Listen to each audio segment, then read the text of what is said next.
وعلیکم السلام جی، اپنا تعارف کرائیے سب پھر سے پہلے تو میں مبارکباد پیش کرتا ہوں مظفر امام صاحب کہ آپ نے سر کو سننے کا موقع فراہم کیا آج.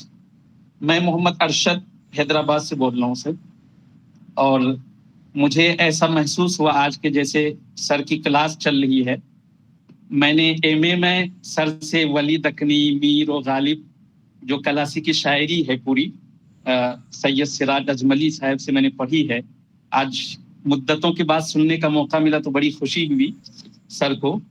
اور ابھی سر نے جو ایک بات کہی تھی کہ کل ایک کسی پروگرام میں ایک صاحب نے عدل کو عدل پڑھ دیا تو سر کا کنٹرول کر لیے ہوں گے، ورنہ کلاس کی یہ حالت ہوتی تھی کہ تلفظ کی اگر کوئی غلطی کرے یا شعر کی ادائیگی میں کوئی ذرا سی بھی مسٹیک ہو تو سر کلاس سے باہر کر دیا کرتے تھے. مطلب اتنی سخت سر کی کلاس ہوتی تھی، لیکن بڑی دلچسپ ہوتی تھی کہ کوئی بھی اسٹوڈنٹ، سر بھی تائید کریں گے میری بات کی، غیر حاضر نہیں ہوتا تھا جب آپ ولی کو پڑھایا کرتے تھے اور میر کو پڑھایا کرتے تھے.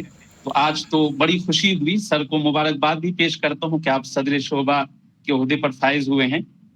اور میں مظفر سے بھی درخواست کروں گا کہ ایسے پروگرام کریں تو سر کو ضرور دعوت دیں. اور بطور خاص غزل کی تشریحات کے حوالے سے 1 گھنٹے بہت کم ہے سر کے لیے، اور ابھی دیکھیں کہ 67 لوگ ابھی تک جڑے ہوئے ہیں. یہ سر کی محبت میں اور سننے کے لیے بہت بہت شکریہ اور بڑی خوشی ہوئی. سوالات کچھ نہیں بچے ہیں چونکہ اتنی مفصل اور گفتگو ہوئی سر کی. بہت شکریہ. یہی بات کچھ ہے.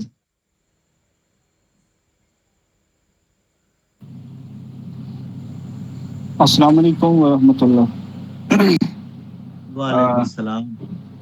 اس سے قبل کہ اپنا 1-2 سوال آپ کی خدمت میں پیش کروں، میں اردو دنیا کا، مظفر بھائی کا اور ان کے استاد محترم کا بے حد مشکور ہوں کہ انہوں نے ہمیں یہ موقع فراہم کیا کہ آج ہم سر کا خطاب سن سکیں اور ولی دکنی کے حوالے سے جتنے بھی اشکال ہیں یا جتنے بھی سوالات ہمارے ذہن میں رہتے ہیں یا جو بھی معاملات ان کو سمجھنے کی کس طرح ولی کو سمجھا جائے یا ولی کے کلام میں کون کون سی چیزیں یا کس طرح کی توجیحات ہو سکتی ہے ولی کو سمجھنے کے لیے. بہرحال بہت شکریہ.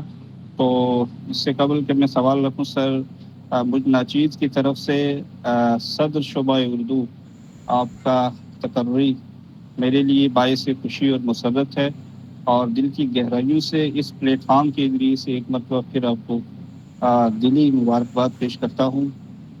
اور شکریہ. یقیناً جیسے بھائی نے پہلے بتایا تو ہمیں بھی یہ اعزاز حاصل ہے اور یہ خوشبختی ہے ہماری کہ ہم آپ کے شاگرد ہیں، شاگرد رہے ہیں اور انشاءاللہ شاگرد رہیں گے بھی. تو شاعری کے حوالے سے سر آپ کا یقیناً ایک بہت بڑا نام ہے کہ شاعری کو سمجھنے کا ہم طلباء کے ذہنوں میں کس طرح شاعری کو سمجھا جائے یا شاعری کو کیسے سمجھا جانا چاہیے. تو بہرحال کلاس کے اس ہمے کے دوران مختصر سا جتنا بھی ہمیں وقت ملا ساری چیزیں کوشش کی سمجھنے کی. بہرحال شاعری ایک بہت بڑا میدان ہے تو یقیناً آپ سے وقتاً فوقتاً سمجھنے کی کوشش کریں گے. سر میرا ایک چھوٹا سا سوال یہ ہے کہ 2 سوال ویسے میں کرنا چاہوں گا بھائی وقت کے. ایک تو سر یہ بتا دیجئے گا کہ ہم ولی دکنی کو کس طرح پڑھیں اور کس دائرے کے تحت رہ کر کے ولی کو پڑھا جانا چاہیے تاکہ ہم ولی کو سمجھنے میں کسی حد تک کامیاب ہو سکیں. اور دوسری بات سر یہ سوال ہے کہ جہاں آج کے دور میں جدیدیت اور مابعد جدیدیت خیر اور باقی ساری چیزیں موجود ہیں، بلکہ جدیدیت سے بھی آگے چیزیں جو ہے وہ گزر چکی ہیں. آج کی تاریخ میں، آج کے دور میں اگر ہم ولی کی معنویت کو دیکھنا چاہیں کہ آج کے دور میں ولی کی کیا معنویت ہے یا ولی کس مقام تک ہیں یا ولی کی ضرورت آج کی تاریخ میں یا آج کے عہد میں ولی کو کیوں پڑھا جانا چاہیے یا ولی کیوں ضروری ہے ہمارے لیے جہاں بہت ساری چیزیں بہت آگے جا چکی ہیں. تو اس عہد میں ولی ہمارے لیے کتنا ضروری ہے، اردو ادب کے لیے یا اردو والوں کے لیے؟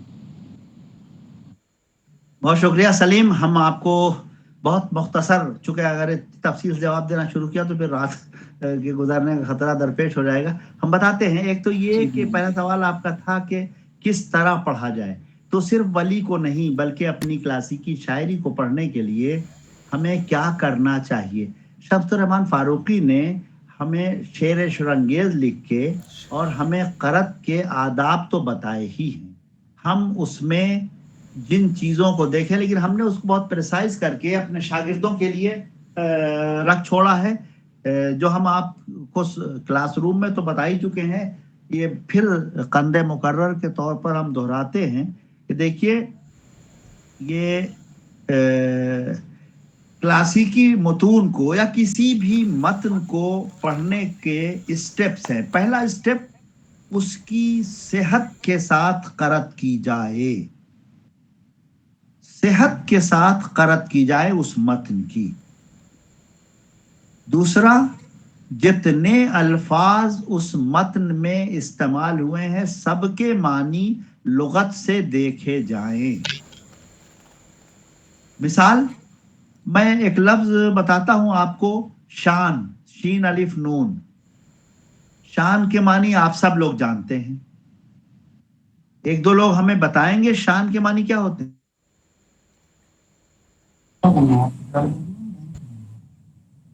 پیشانی سر. شان کے معنی پیشانی. شان شوکت والے معنی کے علاوہ کوئی معنی آپ جانتے ہو تو بتائیے. شان شوکت والے معنی کے علاوہ کوئی معنی کوئی جانتا ہو تو بتائے ہاتھ اٹھا کے. شاید مجھے جہاں تک یاد آ رہا ہے قدر و منزلت کے معنی میں بھی. ہاں ٹھیک ہے، یہ تو اسی کا وہی ہوا. اس کے علاوہ کوئی معنی میرے خیال میں کسی کو وقار، ٹھیک ہے یہ بھی صحیح ہے. کندھا سر. جی وہ شانہ ہے، وہ شانہ ہے، شان نہیں. تو چلیے شان کے معنی، شان کے معنی سر کام کے بھی آتے ہیں اور تیزی کے معنی بھی آتے ہیں. چلیے تسلیم، اس کے علاوہ کوئی معنی؟ سر توقیر کے بھی آتے ہیں. بالکل صحیح. اس کے علاوہ کوئی معنی؟ جی اس کے معنی کئی ہیں، جیسے رونق ہے، فطرت ہے، مزاج ہے، محل اور دیگر بھی معنی ہیں. تسلیم انداز. اس کے علاوہ کوئی معنی؟ ایک معنی جو ہم آپ سے جاننا چاہتے ہیں. میرے خیال میں ایک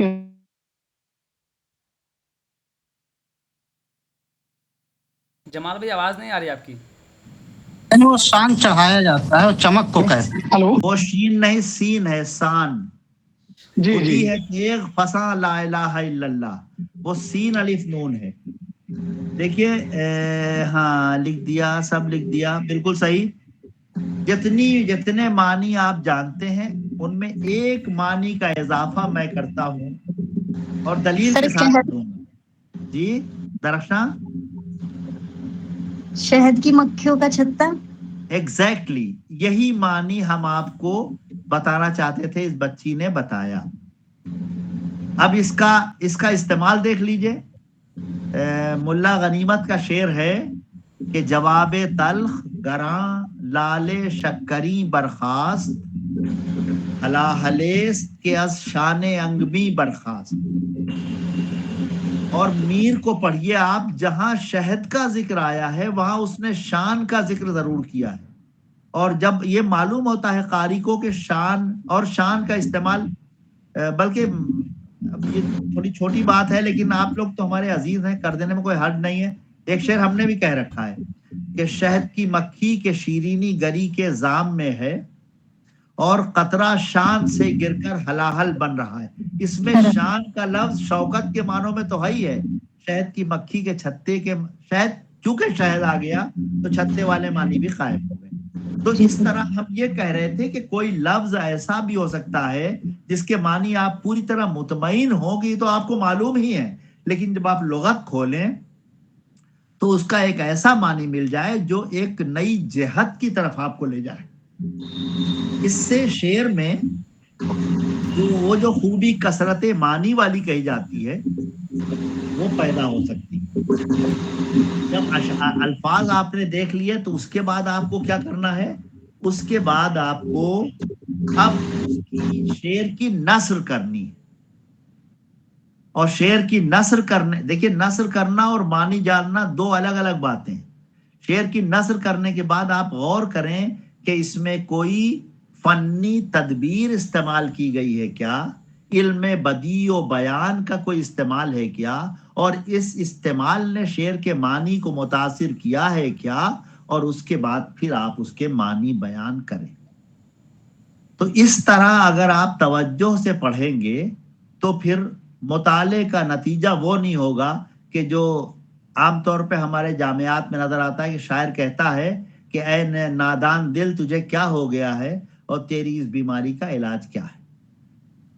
یہ ہائی اسکول کے بچوں کو بیان کرنے دیجئے، لیکن آپ جو ریسرچر ہیں وہ ذرا توجہ کریں گے تو پھر آپ کو نتائج نسبتاً بہتر نظر آئیں گے۔ ایک بات ہوئی، آپ نے کہا کہ آج ریلیونس کیا ہے مابعد جدید اور جدید دور میں ولی کا، اور کیوں ہم اس کا مطالعہ کریں۔ تو دیکھیے، ہم اگر اپنے اسلاف کو اور اپنے قدماء کو اور اپنے اکابر کو یاد نہیں کریں گے اور ان کی خدمات یاد نہیں کریں گے، یا اپنی تہذیب کی بنیادوں کو سے رابطہ نہیں رکھیں گے، تو ہم بے جڑ کے پودے ہو جائیں گے۔ آپ دیکھیں، ایک تہذیب مغربی تہذیب کہی جاتی ہے، ایک تہذیب برطانوی تہذیب ہے اور ایک تہذیب امریکی تہذیب ہے۔ دونوں میں کیا فرق ہے؟ برطانوی تہذیب جو ہے اس کی جڑیں اس کے ماضی میں بہت گہری ہیں، اور امریکہ کا کوئی ماضی ہی نہیں۔ تو پھر دونوں کا فرق نمایاں ہے۔ وقت کم ہے، اس لیے میرے خیال میں اتنی بات مطمئن کرنے کے لیے کافی ہے۔ باقی غور کریں آپ، اللہ آپ کو سلامت رکھے، پھر اور باتیں ہوں گی آگے مظفر کی طرف۔ بہت شکریہ، بہت شکریہ۔ میرے خیال سے سامعین ان سوالوں سے مستفید ہو رہے ہیں اور اکتفا کرنا چاہیے سوال کا سلسلے کو۔ اب میں آخر میں اس پروگرام کے سرپرست اور بالخصوص میرے سرپرست جناب پروفیسر محمد زاہد الحق صاحب کو دعوت دوں گا کہ سر اس پروگرام کے تعلق سے اظہار خیال فرمائیں۔ استاد محترم پروفیسر سراج اجملی صاحب اور آج کی اس بزم میں شریک تمام دوست احباب، تمام معززین، سراج اجملی صاحب کو میں استاد محترم کہہ رہا ہوں تو اس کا مطلب واضح بھی کروں کہ بچے بہت سارے یہاں ہیں کلاس میں، کہ میں علی گڑھ مسلم یونیورسٹی کا طالب علم تھا۔ ان دنوں سراج سر دلی یونیورسٹی میں تھے، اور جب میں علی گڑھ مسلم یونیورسٹی سے نکل کر JNU پہنچ گیا تو تب سراج سر علی گڑھ مسلم یونیورسٹی آ گئے بحیثیت استاد۔ ان سے کلاس روم میں پڑھنے کا موقع تو نہیں ملا، مگر میری یہ خوش قسمتی ہے، خوش نصیبی ہے کہ سراج سر کے کئی سارے دوست میرے کلاس روم کے ٹیچر رہے ہیں، انہوں نے مجھے پڑھایا ہے اور ان سے میں نے فیض حاصل کیا ہے، اور براہ راست سراج سر سے بھی کچھ نہ کچھ فیض حاصل کرنے کا موقع ملا، اور وہ سلسلہ بدستور جاری ہے۔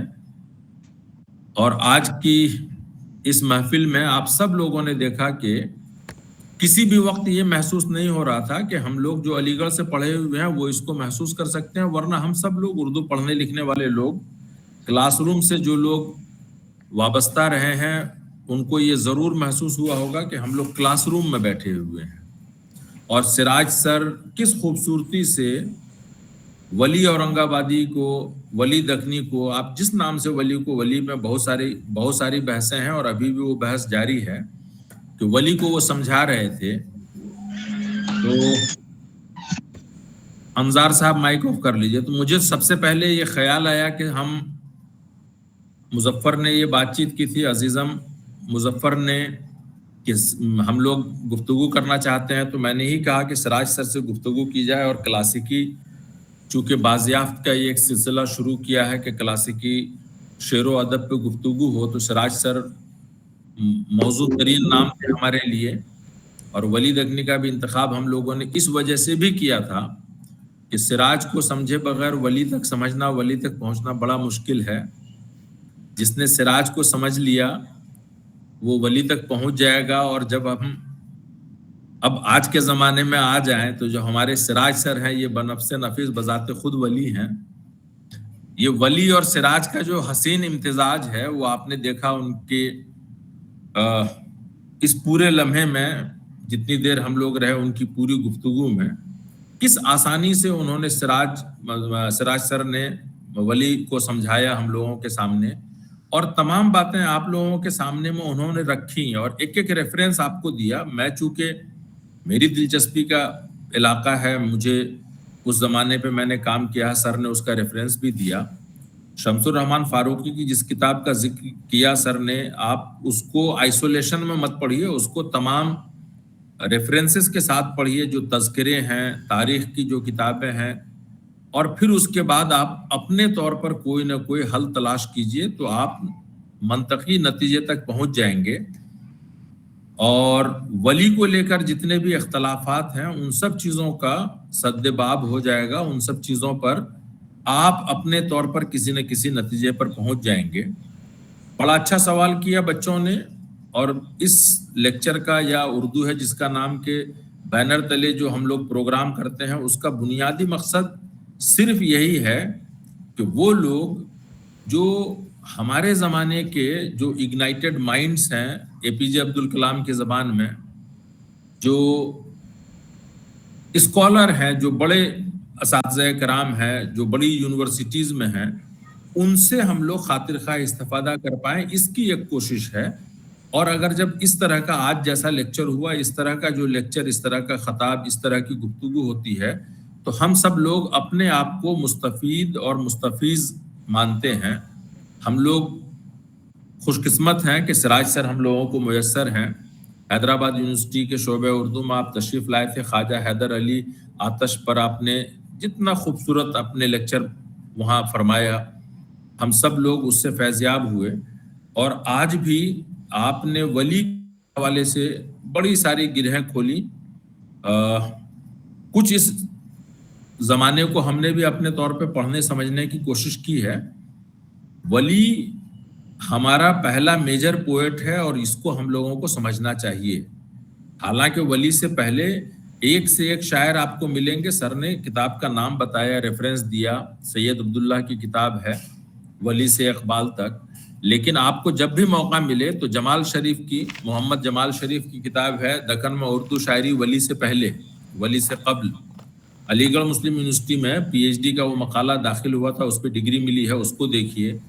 یا اسلم مرزا کی کتاب ہے دکن دیس کی پیشرو غزلیں، تو آپ کو اندازہ ہوگا کہ غزل کی شاعری ہو رہی تھی، غزل کے لوگ تھے، غزل کہنے والے لوگ ہیں، لیکن آخر کوئی تو بات ہوگی کہ ولی ہمارا پہلا میجر پوئٹ ہے، عظیم شاعر ہے، بڑا شاعر ہے۔ اور ولی نے جو نشانات طے کیے، ولی نے جو کارہائے نمایاں انجام دیے، وہ ان تمام چیزوں کے اثرات تقریباً 100 سال تک آگے ہم اردو شاعری کے حوالے سے دیکھتے ہیں، اور ولی کو اس ریفرنس پہ ہم لوگ پڑھتے ہیں، اور ولی کو ویسے ہی پڑھنا چاہیے۔ سر نے کئی سارے موضوعات کے حوالے سے ولی کی نشاندہی کی، ولی کے اشعار آپ کے سامنے رکھے، اور ولی کو ہم لوگوں کو اسی طرح سے رک کے ٹھہر کے پڑھنے اور سمجھنے کی ضرورت ہے۔ ہاں، ایک چیز کی طرف میں ضرور اشارہ کرنا چاہتا ہوں کہ ایک زمانے میں شمالی ہندوستان میں تقریباً تمام اردو ڈپارٹمنٹس میں دکنی جاننے والے لوگ ہوتے تھے، اور وہ دکن کے شاعروں کو بہت توجہ سے پڑھاتے تھے۔ اب دھیرے دھیرے ویسے لوگ کم ہوتے گئے ہیں۔ میں تو اپنے آپ کو خوش نصیب مانتا ہوں کہ علی گڑھ میں ہم کو ویسے اساتذہ کرام ملے کہ جنہوں نے دکنی کے اشعار کو، دکنی غزلوں کو، دکن کے شاعروں کو اس قدر توڑ توڑ کے پڑھایا کہ چیزیں ذہن پر نقش ہو گئیں۔ کیتا اپس کو ناز ہور چھند میں پوانگی ایسا کی، تو گل سناتی ہے منجے پر منج گلے لاتی نہیں۔ اب یہ میم نون جیم وہ منج ہے، منج ہے، منج ہے، اس کے کیا معنی ہے؟ یا ولی کا وہی شعر کہ جو مکھیاں منہ آتا ہے خواب آہستہ آہستہ آہستہ آہستہ، وہ پوری غزل اس کو پڑھیے کہ اس سے آپ کو اندازہ ہوگا۔ اور ولی نے بھی اس طرح کے الفاظ خوب استعمال کیے ہیں قاعدے سے۔ ہم لوگ شمالی ہندوستان کے لوگ جب دکن میں جاتے ہیں، دکن کے لوگوں سے، وہاں کے الفاظ سے، وہاں کی زبان سے جب واسطہ پڑتا ہے تو بہت ساری نئی پرتیں ہمارے سامنے آتی ہیں، ہم نئی چیزوں سے واقف ہوتے ہیں۔ تب وہاں پر ولی کا یا قلی قطب شاہ کا، سراج اورنگابادی کا، اور اس میں بھی جب آپ حیدرآباد سے نکل کر تھوڑا گلبرگہ، تھوڑا بیدر اور تھوڑا اورنگ آباد کی طرف جائیں گے تو دکن کا اوریجنل ٹیسٹ آپ کو ملے گا، پتہ چلے گا. اور وہاں جو موضوعات ہیں، جو لفظیات ہیں، جن چیزوں کی طرف سراج سر نے اشارہ کیا، ان تمام چیزوں کو پیش نظر رکھ کے جب ولی کو پڑھیں گے تو آپ کو اندازہ ہوگا، آپ خود مان لیں گے کہ آنے والے زمانے میں سراج اورنگ آبادی ہوں، داؤد اورنگ آبادی، عشق اورنگ آبادی، یا جب شمالی ہندوستان میں امیر خان انجام، مرزا عبد القادر بیدل وغیرہ کے بعد، خان آرزو کے بعد جو آبرو، حاتم، فائز، ناجی، مضمون، خیال، یکرنگ، مظہر جانے جانا، تاباں، بیان، حزیں، فغاں وغیرہ کی شاعری ہوئی، یا پھر آنے والے زمانے میں جس طرح سے میر، سودا، درد، سوز، قائم، حسرت وغیرہ اور مصفی وغیرہ کی جو شاعری ہوئی، ان سب پر ولی کے اثرات ہیں. اور ایک شاعر کے جب اتنے اثرات اور کئی الگ الگ طرح کی شاعری میں اور تقریباً 100 سال تک، اگلی 1 صدی تک جب اثرات نظر آتے ہیں تو ہم کو 21ویں صدی میں ہمارے اس شاعر کو ٹھہر کے، رک کے بہت دھیان سے پڑھنے کی ضرورت پڑتی ہے، تاکہ جو گزشتہ سے پیوستہ ہے وہ راز تمام ہمارے سامنے کھل کے آ سکے. اور سراج سر نے ایک دم آسان زبان میں آپ کی، ہماری سمجھ کے مطابق، ایسا لگ رہا تھا جیسے بی اے کی کلاس، ایم اے کی کلاس میں پڑھاتے ہیں، اس طرح سے انہوں نے چیزوں کو ہمارے سامنے کھول کے رکھا اور ایک ایک بات سمجھ میں آنے لگی. اور انہوں نے ویسے ہی اشعار کا انتخاب بھی کیا. وہ تمام اشعار جو ایک دم زبان زد ہیں، انہی اشعار کو انہوں نے آپ کے سامنے پیش کیا اور ولی کی تمام عظمتوں کا آپ کو، ہم کو معترف کیا.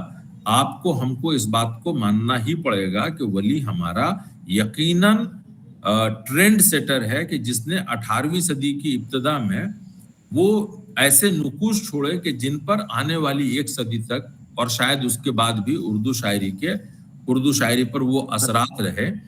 ایسا دلچسپ موضوع، اور اس کو جب اتنا آسان کر کے پیش کیا جائے تو میں سمجھتا ہوں کہ ہمارے لوگوں کے لیے، ہم لوگوں کے لیے، نئے لوگوں کے لیے، نئے بچوں کے لیے یہی بڑا کارنامہ ہے، یہی بڑا کام ہے. اور ایسا موقع میسر کرنے کے لیے، ایسا موقع فراہم کرنے کے لیے عزیزم مظفر امام اور ان کے تمام دوستوں کا میں ذاتی طور پر بہت شکر گزار ہوں کہ اسی بہانے کم از کم غالب کی زبان میں، کہ اب جو ہے کوسوں دور رہ کے بزبان قلم وہ ملاقات ہوتی رہتی ہے. تو اب یہاں جو ہے نا ویڈیو کی معرفت سے ملاقات ہوتی ہے، اور ہجر میں وصال کے ہم لوگ مزے لیا کر رہے ہیں. کم از کم اسی بہانے سراج سر کو ایک مرتبہ دیکھنے کا، اور وہ بھی اس زمانے میں کہ جب علی گڑھ مسلم یونیورسٹی میں آپ صدر شعبہ اردو ہو گئے ہیں، صدر شعبہ ہیں، اور اتنی مصروفیت ہے، اس کے بعد آپ نے وقت نکالا اور ہم سب لوگوں کو اپنے اتنے خوبصورت خطاب سے، اپنی ایسی گفتگو سے آپ نے فیضیاب کیا. اس کے لیے سراج اجملی سر کا بھی بہت شکریہ. کسی بچے نے یا کسی اسٹوڈنٹ نے سوال پوچھا سلیکشن کمیٹیوں یا انٹرویو کے حوالے سے، اگر ہم سے پوچھا جائے کہ عرب و عجم کے اثرات کے باوجود اردو غزل کو خالص ہندوستانی کیوں مانا جائے، تو اس کا سب سے جامع اور مختصر جواب کیا ہونا چاہیے؟ آپ کو اگر موقع ملے تو یہ سیلف پروپیگیشن نہیں ہے، موقع ملے تو میری کتاب 18ویں صدی میں اردو غزل کا نظام، اس کو پڑھ لیجئے. دیوان شاکر ناجی دیکھ لیجئے، بیگم افتخار صدیقی نے اس کو مرتب کیا ہے. پروفیسر محمد حسن نے دیوان آبرو کیا ہے، وہ دیکھ لیجئے. اور میر و سودا کا دور ثناء الحق کی کتاب ہے آپ کو، اور ایسی بہت ساری کتابیں ہیں 18ویں صدی کی شاعری کے حوالے سے، نظیر کی شاعری کے حوالے سے، کہ آپ ان سب چیزوں کو پڑھ لیجئے. میں کتابوں کا نام بتا رہا ہوں. وزیر آغا کی کتاب اردو شاعری کا مزاج دیکھ لیجئے، اس میں آپ کو پتہ چلے گا کہ اثرات کیا ہیں. یہ بالکل صحیح ہے، فارسی شاعری سے ہم نے بہت ساری چیزیں اخذ و اختیار کی تھی، لیکن ہم نے اس میں ہندوستان کی بہت ساری چیزوں کو شامل کیا، اور وہ سلسلہ آج کا 20ویں اور 21ویں صدی کا نہیں ہے، وہ اسی 15ویں 16ویں 17ویں 18ویں صدی کا ہے. اگر آپ کو 18ویں صدی میں پنگھٹ نامہ، بھنگیڑن نامہ، آگے چلنے کے بعد نظیر کے یہاں آدمی نامہ، بنجارہ نامہ، روٹی نامہ یا روٹیاں نام سے جو نظم ہے، اور ایسی بہت ساری چیزیں آپ کو ملتی ہیں. یا مثال کے طور پر جعفر زٹلی کی پوری شاعری دیکھ لیجئے، تو وہاں پر آپ کو جس طرح کی چیزیں ہیں، جو الفاظ ہیں، لفظیات ہے، ڈکشن ہے، موضوع ہے، اس میں تشبیہات اور استعارات ہیں، علامتیں ہیں، وہ سب چیزیں تقریباً ہندوستانی ہیں. ہندوستان کی چیزوں کو خوب لوگوں نے لکھا ہے، سیلیبریٹ کیا ہے. ہاں یہ بھی صحیح ہے کہ کوہ دماوند بھی ہمارے یہاں ہے، یوسف زلیخا بھی ہے، لیلا مجنو اور شیریں فرہاد بھی ہیں، لیکن ہندوستان کی بہت ساری چیزیں ہیں. ہندوستانیت ہمارے یہاں کوٹ کوٹ کے شاعری میں بالخصوص بھری ہوئی ہے، نثر میں تو ہے ہی. تو اس کا سیدھا سا یہ جواب ہے کہ آپ 18ویں صدی کی چیزوں کو دیکھ لیجئے، آپ کو تمام چیزیں سمجھ میں آ جائیں گی. قلی قطب شاہ کے زمانے کو، دکن کی چیزوں کو اگر آپ پڑھ سکتے ہیں تو نصرتی، ملا وجہی، غواسی وغیرہ جیسے لوگوں کو یا ابن نشاطی کو پڑھ لیجئے تو آپ کو اندازہ ہو جائے گا کہ ہندوستان اور ہندوستان کی چیزیں ہمارے یہاں خوب اچھے سے پیش کی گئی ہیں. اس پر ہم لوگ پھر آگے بھی بات کر سکتے ہیں، لیکن آج کا جو موضوع ہے، جو سراج سر نے بے حد خوبصورتی سے ولی دکنی کے ساتھ آج انصاف کیا، ولی دکنی کو سمجھایا ہے، ہم اس خصوصی خطاب کے لیے سراج سر کے بے حد ممنون ہیں، ان کے شکر گزار ہیں، اور مظفر امام اور ان کے تمام دوستوں کے بھی ممنون ہے کہ انہوں نے یہ موقع عنایت فرمایا. اور انشاءاللہ پھر کسی اور موقع پہ ملاقات ہوگی. مظفر امام بہت بہت شکریہ. بہت شکریہ سر. میں پروگرام کے اختتام کا اعلان کروں اور کلمات تشکر پیش کروں اس سے پہلے میرے استاد، میرے شعبے کو استاد جناب رئیس احمد فراہی صاحب کا استقبال ہے. شکریہ ہے کہ سر آپ نے شرکت کی. اسی طرح ڈاکٹر افشا بانو بھی شریک ہیں، شاید پٹنہ سے ہیں، آپ کا بھی استقبال ہے. اب میں شاید نہیں، کنفرم ہے، پٹنہ یونیورسٹی کے شعبہ اردو میں استاد ہیں. جی سر شکریہ، ان کا بھی استقبال ہے. شکر گزار ہوں میں ان کا کہ انہوں نے اپنا قیمتی وقت دیا. اب آخر میں اس پروگرام، یہ ایک منٹ مظفر ایک منٹ، یہ زرین عالیہ کہاں سے ہیں ذرا سا لکھ دیجیے آپ، میں بتاتا ہوں کتاب کہاں. جی سر، زرین عالیہ میرے سے کنٹیکٹ میں ہے، میں ان کو کتاب کا نام بتا دوں گا. نہیں کتاب کا نام تو بتا دوں گا، یہ کہاں سے ہیں، جگہ کا نام بتا دیجیے صرف. یہ جھارکھنڈ سے ہیں سر. ہاں تو یہ جھارکھنڈ سے ہیں، تو ان کو تھوڑی سی محنت کرنی پڑے گی. غالباً پٹنہ آنے پہ ان کو سب کتاب مل جائے گی، دلی میں یہ سب کتابیں مل جائیں گی. میں نے جن کا ذکر کیا ہے، رانچی میں بھی کچھ کتاب کی دکانیں تھیں، 1-2 دکان ہند پیڑھی کے پاس میں، وہاں یہ سب کتاب مل سکتی ہے. رانچی میں اگر نہ ملے ان کیس، تو پٹنہ میں اور دلی میں تو سب کتاب مل جائے گی. بہتر سر. اس پروگرام کے اختتام پر کلمات تشکر پیش کرنے کے لیے میں جس طالبہ کا نام لینا چاہوں گا، میں یہ کہوں گا دوسری زبان میں کہ میری محنت کی کمائی ہے، آپ کے سامنے میں پیش کرتا ہوں سشما راجپوت کو، کہ آپ آئیں اور کلمات تشکر پیش کریں. آداب. معزز مہمان خصوصی، محترم اساتذہ کرام اور اس نشست سے جڑے بزم سامعین کا شکریہ. کلاس کی شاعری سیریز کی پہلی نشست، جس میں امیر خسرو کی شخصیت اور ان کی شاعرانہ خصوصیات بیان کی گئی تھی، اور آج کی یہ دوسری نشست اس شخصیت سے متعلق ہے جسے اردو کا چاثر کہا جاتا ہے. ان ادبی پروگرامز کے لیے سب سے پہلے میں اس پروگرام کے روح رواں استاد محترم جناب مظفر امام صاحب کا شکریہ ادا کرنا چاہتی ہوں، جن کی کوششوں کا ثمرہ ہے کہ ہمارے درمیان کلاس کی متون کی افہام و تفہیم کرنے والے اساتذہ کرام کو آن لائن پلیٹ فارم کے ذریعے براہ راست استفادہ کا موقع فراہم کیا. اس کے بعد میں اس پروگرام کے مہمان خصوصی علی گڑھ مسلم یونیورسٹی کے صدر شعبہ اردو پروفیسر سید سراج الدین اجملی صاحب کا تہ دل سے شکر گزار ہوں اور میں مبارکباد پیش کرنا چاہتی ہوں. آپ نے اپنی تمام مصروفیات کے باوجود اپنا قیمتی وقت ہمارے لیے نکالا. آپ نے ولی دکنی کے بارے میں جو عالمانہ گفتگو کی، وہ ہم طلبہ و طلبات کے لیے مستقبل میں بہت کارآمد و مفید ثابت ہوں گی اور آنے والے وقت میں مشعل راہ کا کام کریں گی. آپ لفظوں کو اس طرح برتتے ہیں کہ ہر مصرع ایک نیا زاویہ پیش کرتا ہے اور زندگی کی مختلف پرتیں کھلتی چلی جاتی ہیں. اس کے بعد میں اس نشست کے سرپرست ہمارے استاد محترم جناب پروفیسر محمد زاہد الحق صاحب کا میں تہ دل سے ممنون و مشکور ہوں کہ آپ نے اس پروگرام کو کامیاب بنانے میں بھرپور تعاون کیا. یہ ان کی مسلسل کاوشوں کا نتیجہ ہے کہ